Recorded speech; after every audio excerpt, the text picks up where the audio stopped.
Hi, I'm Sean. This is my second speech, the how-to speech, and my how-to speech is on how to recover oil and gas. So we use oil for a lot more than just as an energy source to get around in our cars. For the average barrel of oil, about half of that oil is only being used as an energy source. The other half is used in plastics, pills, rubber, all sorts of chemicals like formaldehyde and things like that all come from oil. So oil comes from organic matter, like long dead organic matter, and that organic matter can be divided up into 4 different categories called kerogens. There's 4 different types of kerogens. Your type 1 kerogen, it comes from a lacustrine environment, which is a fancy name for a lake, and comes from, or primarily consists of algae, like ancient algae that just settle to the bottom of the lake. Your type 2 kerogens, which are oil and gas producers, come from a marine environment, like a deep ocean environment, which is where you would find your deep ocean drilling rigs, and they are produced from plankton in addition to algae. Your type 3 kerogens, which are mostly produce coal and gas deposits, they come from a terrestrial environment, which is like a swamp or somewhere where it's submerged in water, but it's really shallow. Kerogens, before they turn to oil, oil has a maturation window, a certain temperature range that it can actually be produced from. If it gets too hot, all the organic matter just burns off, and if it's too cold, then it never turns to oil. There's 3 different processes where it goes from just being an organic matter all the way to hydrocarbons, which is just oil. You've got diagenesis, catagenesis, and then metagenesis. Diagenesis is just the basic breakdowns of organic matter into its more basic components. Your catagenesis is when the basic building blocks actually form hydrocarbons, which is what we want for oil. As the temperature gets hotter, as the sediment keeps getting buried, it will eventually turn to metagenesis, and all the organic matter will just burn off, and it will turn to a type 4, which is useless in the oil industry. So as it eventually turns to hydrocarbons, the hydrocarbons are less dense than the surrounding rock and will flow towards the surface, just like oil and water, and where the oil will float to the surface. So your hydrocarbons actually form in the source rock, what's called source rock. So that's a rock that is high in organic matter, where usually a depositional environment where just a river would come in or some other source of a constant organic matter input. And then you have your reservoir rock, which would be like a sandstone or some other rock that has a lot of pore space for the oil to flow up into. It will actually flow from the source rock, which is where it is produced, up into the reservoir rock. And then usually to make a good reservoir, you have to have a seal rock on top.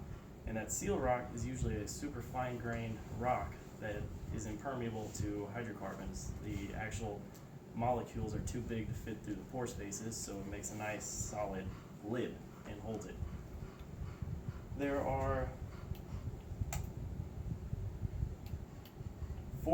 There's four primary different trap types where you can find where oil reservoirs will accumulate. There's your anticlinal trap, where it's just an area where the strata kind of makes a hump, and due to the difference in density, the oil will float towards the top. There's the fault trap, which is where the oil will float towards the top, but then get cut off by an impermeable layer due to a fault. Then you have your regular stratigraphic traps, which is where you might have had strata that got tilted up like this and then eroded away, and then before the oil migrated out, another layer was put over on top. And then what's very popular in the Gulf of Mexico is a salt trap. A lot of our major deposits in the Gulf of Mexico are from these giant blocks of salt that just rise up out of the ground, and those are all impermeable to oil. And so you'll get oil accumulating right up on the border of the salt block, because it would tilt the layers up so the oil would form, and then it just get blocked right there by the salt. So that's how oil forms. Your second major step in getting oil out of the ground is locating it.